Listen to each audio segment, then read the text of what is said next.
Here we go again. The Democrats have once again tried to impeach Donald Trump. It feels like we just did this because we did. It's the political sequel nobody asked for. This latest attempt is more of a mandatory seasonal ritual.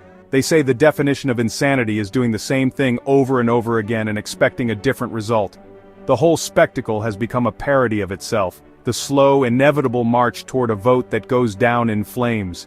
The entire charade is built on a foundation of pure, unadulterated Trump derangement syndrome. They're chasing a political dragon, and they're willing to burn down their own credibility to do it. Remember the boy who cried wolf? After a few false alarms, nobody believed him. The Democrats in Congress have become that boy. They've cried impeachment so many times the word has lost all meaning. It's no longer a grave constitutional remedy, it's just something they do when their poll numbers are dipping. The seriousness has been hollowed out by this relentless repetition. It's been replaced by a kind of political theater. Eventually you just put on your headphones and ignore it. The public has completely tuned out. They're busy dealing with real-world problems. People see it for what it is, a distraction. They've cried wolf so many times that the American people are no longer listening. Who's leading this charge? It's our favorite cast of congressional crusaders. Leading the parade is Representative Al Green, the undisputed champion of failed impeachment bids. Flanking him is the ever-vocal squad. You know them. Their political platform seems to consist of tweeting and trying to impeach Donald Trump. It all boils down to one mantra: Trump bad. All they need is a microphone and a camera to broadcast their outrage. So far, the masses have mostly just hit the snooze button. It's about branding. It's a way to fire up their base, solicit donations, and keep their faces on television. It's a political stunt, orchestrated by performers who care more about their screen time than the stability of the country. Let's zoom in on the architects of this political faceplant. It's the Squad. They are the self-appointed avengers of the progressive left, assembling whenever they perceive a threat to their specific version of democracy. Their superpower? The ability to generate limitless outrage. They see a camera, and suddenly, they're delivering a performance worthy of a daytime soap opera. The entire basis for this impeachment push seems to be that Donald Trump continues to exist, and his existence is, to them, a personal affront. They speak in grand terms, but what they're really doing is throwing a tantrum on the national stage. They aren't legislators, they're professional complainers with a much bigger platform. The problem is they've been playing the same song for years. The initial shock value is completely worn off. It's just background noise. They are the car alarm that's been blaring on your street for 3 days straight. Alexandria Ocasio-Cortez has mastered turning political issues into personal performances. For her, Congress is a stage, and she is its leading lady. She speaks to create viral clips for her millions of social media followers. It's a brilliant strategy for building a brand, but a terrible one for governing. Her rhetoric is style over substance, heavy on buzzwords but light on specifics. The goal is to create a mood, an atmosphere of crisis and urgency. She wants you to feel the danger, not to understand it. This performance art approach has a major flaw. It has no power outside of her own bubble. They see a politician more interested in being a celebrity than a public servant. They see someone who would rather star in a drama than do the hard work of legislating. The Progressive Playbook? 2 words: Trump bad. That's their rallying cry, their answer to everything. No policy, no vision, just opposition. It's easy, energizes the base, and keeps donations flowing. But it's a dead end. Once you've said Trump bad, what's next? They're defined by who they're against, not what they're for. Without Trump, they'd have to face their lack of ideas. Most Americans are tired of the endless vendetta. People want solutions, not another round of blame. The Trump bad mantra is wearing thin and the audience is leaving. What was the plan behind this impeachment push? There wasn't one. It was wishful thinking and political theater, not strategy. The Squad and allies believed wanting it badly enough would make it real. They didn't build consensus or count votes, they just charged ahead. Moderate Democrats saw the danger their voters want real issues addressed, not more drama. The whole thing was virtue signaling, not a real attempt to win. In the end, it was a statement, not a strategy washed away by political reality. Their castle of outrage crumbled as soon as the tide came in. The big vote arrived, but the drama fizzled fast. The Squad expected a cinematic victory. Instead, support evaporated. The vote wasn't close. Democrats joined Republicans to kill the resolution. Their own party shredded the impeachment effort, publicly and decisively. The Progressive Army turned out to be a small noisy parade. Their power was exposed as illusion. The moment of truth became a moment of embarrassment. Instead of putting Trump on trial, they showcased their own irrelevance. The revolution wasn't televised. It wasn't even happening. The curtain dropped, revealing the progressive movement's weakness. Their grandstand ended in a political pratfall. The country saw it all, and laughed. This wasn't just a loss, it was Democrats sabotaging themselves. The squad versus the pragmatist Twitter fame against electoral reality. Moderates resented being forced into a no-win vote.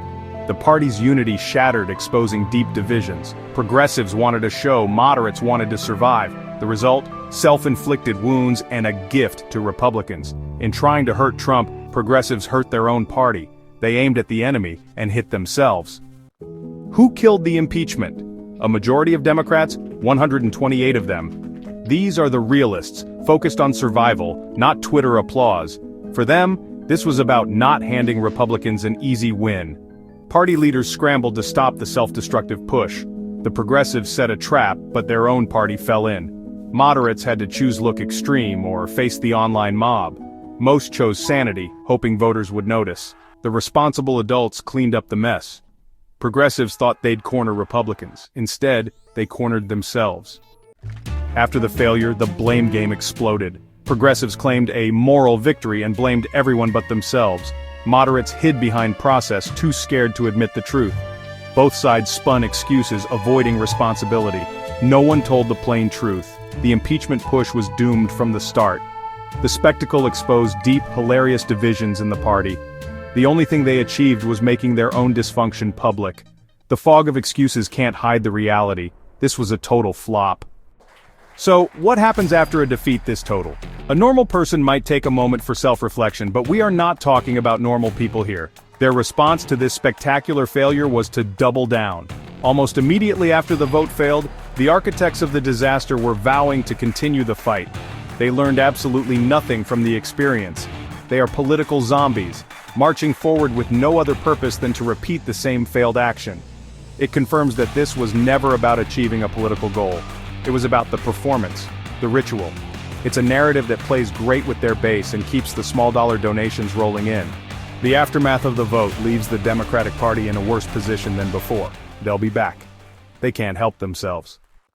Once the political dust settled in the House, the second act of our tragicomedy began. This is the part where the mainstream media gets the script, and boy did they deliver a performance for the ages. Watching the cable news coverage of this failed impeachment was like tuning into a funeral for a beloved national hero who, in reality, was just a gerbil that fell off its wheel. The anchors wore their most solemn faces. The chyrons screamed of democracy in peril. There was a palpable sense of mourning, a deep, profound sadness that their favorite storyline, the glorious downfall of Donald Trump, had once again been cruelly snatched away from them. The disappointment was so thick you could cut it with a knife. Pundits who had spent days breathlessly hyping this historic moment were now forced to explain its spectacular implosion. But did they blame the architects of the failure? Of course not. Instead, they spun a narrative of noble tragedy. AOC and the squad weren't foolish idealists. They were courageous voices silenced by timid party insiders. The impeachment didn't fail because it was a stupid idea. It failed because democracy itself is just too fragile. It was a masterclass in narrative control, trying to turn a self-inflicted faceplant into a somber moment of national reflection. You saw the same talking heads, reading from the same script, across multiple networks. They invited the same experts who always predict Trump's imminent doom to explain why this time, the doom was just postponed. There was no analysis of the political malpractice that led to this. There was no questioning of the Trump bad mantra. Instead, there was a collective sigh of despair.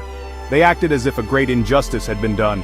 The injustice in their eyes was that a large number of Democrats chose to represent their constituents instead of fulfilling the media's fan fiction. This morning sickness is a recurring symptom of the media's own Trump derangement syndrome. They are so invested in the narrative of Trump as the ultimate villain that they cannot process any outcome other than his defeat. When reality doesn't conform to their story, they don't change the story, they just get sadder and angrier. They treat a procedural vote in Congress like the final scene of a Shakespearean tragedy. It's not journalism, it's a grief counseling session for people who get paid to talk about politics on television, and we are all forced to watch. Have you ever seen the movie Groundhog Day? It's about a guy who wakes up and has to live the same day over and over again. Well, welcome to Washington, D.C. This entire impeachment saga feels exactly like that. Every few months, a progressive lawmaker wakes up, sees their shadow, and decides it's time for 6 more weeks of impeachment talk. The same arguments are made, the same speeches are given, the same media personalities express the same breathless outrage, and most importantly, the same result happens every single time. It's a never-ending loop of political foolishness. The players in this drama never seem to learn or change. Al Green will always find a new reason to file articles of impeachment. AOC will always deliver a dramatic speech about the soul of the nation. The media will always cover it like it's the most important event in human history. And the majority of Congress, including many Democrats, will always roll their eyes and vote it down. Then the sun sets, and we all wake up the next morning waiting for the cycle to begin anew. It's predictable, it's tedious, and it's profoundly stupid. This Groundhog Day effect has completely drained the process of any real significance. Impeachment was supposed to be the political equivalent of a nuclear option, a last resort for the most extreme circumstances. But the left has used it so often for such flimsy reasons that it's become a water pistol. They've cried wolf, cried tiger, cried Godzilla, and now nobody even looks up when the alarm bells start ringing. It's just background noise in the swamp, the familiar hum of the outrage machine starting up for another pointless spin. It's less a constitutional crisis and more a seasonal annoyance like mosquitoes in summer. The most frustrating part is that real problems go unsolved while this repetitive pantomime continues. While Congress is stuck in its Groundhog Day loop of Trump obsession, the border remains a mess, inflation continues to hurt families, and our cities struggle with crime. But addressing those issues is hard. It requires work, compromise, and actual ideas. It's so much easier to just rewind the tape, press play on the impeachment drama, and pretend you're doing something important.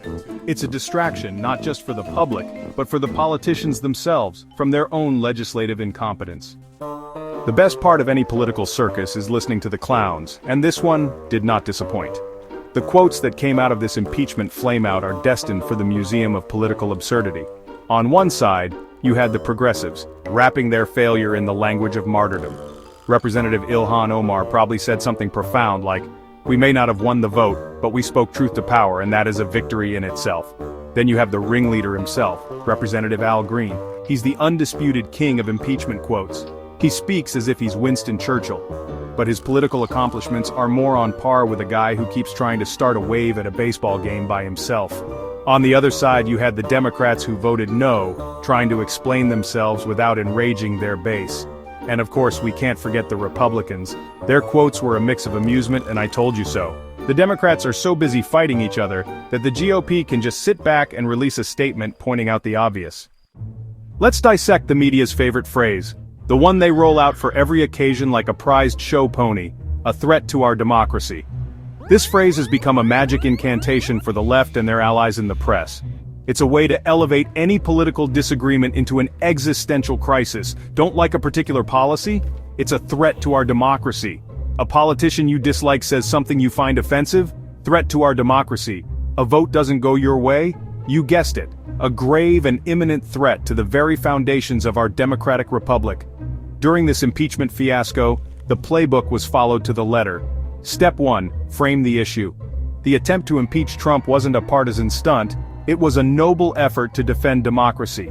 Step 2, identify the villains. Anyone who opposed the impeachment, including the 128 Democrats, was portrayed as being, at best, complacent in the face of this threat or at worst, actively helping it. They weren't just voting no on a resolution, they were failing to stand up for democratic norms. It's a simple but effective rhetorical trick. Step 3 is to ignore all nuance and context. The actual reasons for the impeachment push were kept vague and fuzzy. The fact that it had zero chance of passing the House, let alone being taken up by the Senate, was dismissed as an unimportant detail. The only thing that mattered was the narrative brave heroes fighting a threat to our democracy. This allows the media to avoid hard questions about the merits of the case or the political wisdom of the strategy. It's all about emotion and atmosphere, not facts and logic. It's a cheap way to generate outrage and clicks. The danger of this playbook is that, like the boy who cried wolf, it devalues the very words it uses. When everything is a threat to our democracy, then nothing is. The phrase becomes meaningless background noise. It's a tool for partisan cheerleading, not serious analysis. The media uses it to signal to their audience who the good guys and bad guys are, absolving them of the need to think critically about the issue. This latest impeachment failure is a perfect case study. It wasn't a threat to democracy, it was a threat to the Democratic Party's credibility, orchestrated by its own most clueless members. There used to be a time, maybe in a galaxy far, far away, when journalists reported the news. They told you what happened, who was involved, and what both sides were saying. That time is long gone. In the era of Trump, many in the mainstream media have shed the pretense of objectivity and embraced their true calling as full-time political activists. Their job is no longer to inform, but to persuade. Their goal is not to report on the political battle, but to pick a side and help it win. This failed impeachment attempt put that transformation on full display. The coverage wasn't analysis, it was advocacy. Journalists weren't asking tough questions of the impeachment proponents, they were feeding them softball questions to help them make their case. They framed the story exactly as the squad would have wanted, a brave struggle against a dark force. They adopted the language of the progressive left, talking about accountability and justice as if they were prosecutors, not reporters. They were active participants in the campaign, using their platforms to amplify the message and build pressure on reluctant Democrats. It was a coordinated effort. This fusion of journalism and activism is a disaster for public trust.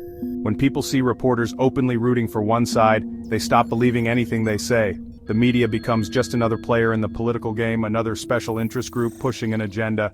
This is why so many Americans have tuned them out completely. They see the bias, they see the narrative shaping, and they know they're not getting the straight story. They're getting a sermon disguised as a news report, a lecture on what they should believe from people who clearly despise half the country. So, when you saw the sad faces on CNN and MSNBC after this vote failed, don't mistake it for journalistic concern for the state of the nation. It was the disappointment of activists whose team had just lost the big game. They had put their hearts and souls into promoting this cause, and it went down in flames. They weren't mourning a threat to democracy, they were mourning the failure of their own political project. They had become the story, and in doing so, had proven once and for all that they cannot be trusted to tell it. Let's journey into the beautiful, sun-drenched fantasy world where the architects of this impeachment lived.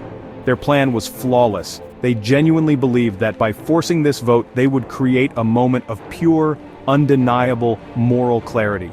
They pictured a scene straight out of a Hollywood movie. In this grand delusion, the vote would be a turning point so powerful, so righteous, that it would send shockwaves through the entire political establishment. They imagined Republicans would begin to break ranks and cross the aisle to join the cause. The media narrative would shift overnight, declaring it a masterstroke of political genius. The American people, finally seeing the light, would rally to their side, demanding that the Senate remove the Great Orange Menace forever. They believed they were drawing a line in the sand so bright and clear that no one could ignore it. On one side stood justice, democracy, and all that is good. On the other side stood Trump. They thought they were forging a stronger, more ideologically pure Democratic Party, united in its noble quest. They were dragging the rest of the army toward a glorious and inevitable victory. They thought it would re-energize their base and put Republicans on the defensive for months to come. In their fantasy, this act would make them legends, the saviors of the Republic. They pictured the history books lauding their bravery and foresight. What could possibly go wrong? Now let's leave that warm, fuzzy fantasy world and crash back down to cold, hard, hilarious reality. What actually happened wasn't a scene from a heroic movie, it was a scene from a slapstick comedy. The moment the vote was called, the grand delusion evaporated. Instead of a wave of support, they got a tidal wave of nope. They were furious at being put in this impossible position by their own narcissistic colleagues. The only unity was the unity of moderate Democrats and Republicans voting together to make this whole thing go away as quickly as possible. The shockwaves they expected to send through the Republican Party never materialized. The GOP just sat back, watched the dumpster fire burn, and enjoyed the show. It just became a story about Democratic incompetence and disarray. The impeachment proponents looked like clueless amateurs who couldn't even manage their own caucus. They were seen as fringe extremists leading their party off a cliff. It was a stunning act of self-sabotage. The political win they dreamed of turned into a catastrophic loss. The history books will record it as a footnote in the chapter on political buffoonery. They weren't celebrated as heroes, they were mocked as clowns. Let's break this down. Expectation. This would be their Thermopylae, a heroic last stand against the forces of darkness. They imagined themselves as Leonidas and his Spartans fighting for freedom. Their defiance would become a symbol of courage, inspiring future rebellions. It was a beautiful, dramatic, and completely self-aggrandizing fantasy. Reality. It was less like the Battle of Thermopylae and more like a pie-eating contest. There was no heroic last stand, just a procedural motion that got squashed. They weren't Leonidas, they were the guy in the back who accidentally trips. Expectation. Their speeches would be immortalized, inspiring the pure of heart. They envisioned a C-SPAN highlight reel, set to soaring orchestral music. Reality. Nobody was listening. The speeches echoed in an empty chamber to staffers checking their phones. Their legacy wasn't chiseled into granite, it was written in angry tweets. Another key delusion was the expectation of unity. The squad believed this impeachment vote would galvanize the entire Democratic Party. They thought that by presenting a clear choice, for or against Trump, they would force everyone to rally around their flag. The reality, of course, was the exact opposite. This wasn't a unifying moment, it was a political fragmentation bomb. It didn't bring the party together, it blew it apart. Reality. The American people were united, but mostly in their desire to not hear about this anymore. The great national consensus was a collective eye roll. They weren't the voice of a silent majority, they were the voice of a very loud, very online minority. The movement they started was a movement to change the channel. So, what have we learned from this latest episode of Washington's worst sitcom? We've learned that for a certain segment of the Democratic Party, impeaching Donald Trump is not a political strategy, it is a religion. It is a sacred ritual that must be performed regardless of the outcome, the consequences, or the utter pointlessness of the act itself. The failure of this latest attempt will not lead to soul-searching or a change in tactics, it will only strengthen their faith. They will see the bipartisan rejection not as a sign that their idea was bad, but as proof that the forces of darkness are even stronger than they imagined, requiring even more fervent devotion in the future. They are trapped in a feedback loop of their own creation. Their entire political identity is now so intertwined with opposing Trump that they literally do not know how to do anything else. He is the sun around which their tiny, angry planets orbit. Without him, their universe collapses. This is why, even after this humiliating and public defeat, they will be back.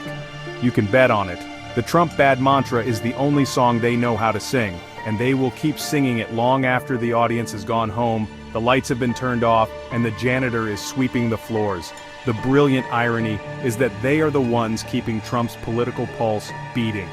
With every failed impeachment, with every breathless press conference, they elevate him. They make him the central character in the national drama, the indispensable man, the only one who matters. They are his most effective, albeit unintentional, campaign managers. They think they are fighting a dragon, but they are merely feeding it, ensuring it remains big and strong and continues to live rent-free in their heads and on our television screens for the foreseeable future. They simply cannot help themselves. So, get ready for the next one. It's already being drafted in the fevered minds of the perpetually aggrieved. The props are being prepared, the speeches are being written, and the cycle of outrage and failure is waiting to begin anew. This isn't about winning or losing anymore. It is about the performance. It is about the unbreakable, unthinking, and deeply hilarious ritual of demonstrating their own political impotence. And for that, I suppose we should thank them. It's the best political comedy on television, and the clowns are running the show.